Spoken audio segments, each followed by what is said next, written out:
नमस्कार मुलांनो, तुमच्या आवडत्या संजय सरांच्या गोष्टींच्या शाळेत तुमचं मनपूर्वक स्वागत. आज आपण ऐकणार आहोत एक सुंदर, प्रेरणादायी आणि विचार करायला लावणारी सुंदर गोष्ट. चला तर मग कान देऊन ऐका. गोष्टीचं नाव आहे लहानसा दिवा.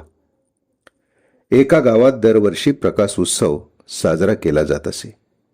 गावातील प्रत्येक जण आपापला दिवा घेऊन मंदिराच्या प्रांगणात येत असे. त्या गावात सागर नावाचा एक गरीब मुलगा राहत होता. त्याच्याकडे सुंदर कंदील नव्हता, महागडा दिवाही नव्हता. त्याच्याकडे होता फक्त एक छोटासा मातीचा दिवा. सागरला वाटलं, इतक्या मोठ्या दिव्यांमध्ये माझा छोटासा दिवा कोण पाहणार?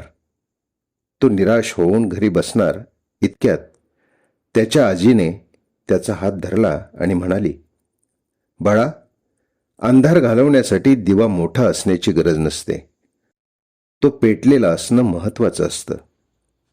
सागरने आपला छोटासा दिवा पेटवला आणि उत्सवात गेला. मंदिराच्या एका कोपऱ्यात अजूनही अंधार होता.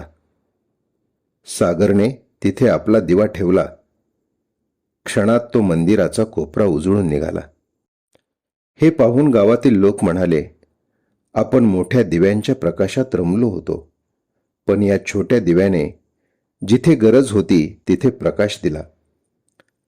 गावच्या सरपंचांनी सागरचं कौतुक करत सांगितलं, लक्षात ठेवा, मोठेपणा आकारात नसतो तर कामात असतो.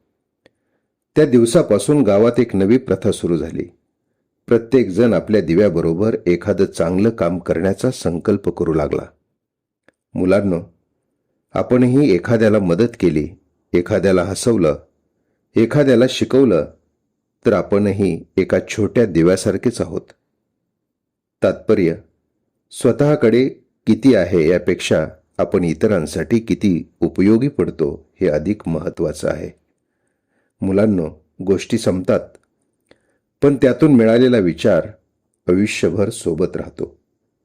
पुन्हा भेटू संजय सरांच्या गोष्टींच्या शाळेत. तोपर्यंत रोज एक गोष्ट, रोज एक नवा विचार. धन्यवाद.